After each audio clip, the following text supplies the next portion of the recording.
Today, I'm going to show you how to make a delicious caprese salad.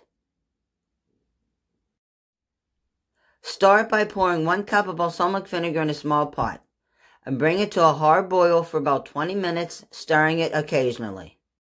This salad is so easy and so delicious. After about 20 minutes, it will have reduced by at least half and should be thick enough to coat the back of a spoon. Now let it cool and put it into a small squirt bottle. Carefully slice the tomato into 1/4 inch slices.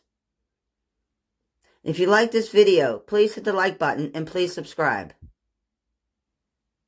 Now begin layering the salad with a tomato, a fresh basil leaf, and a slice of cheese. Then repeat this process until the plate is full. Tomatoes are a good source of fiber and some vitamins such as vitamin C and potassium.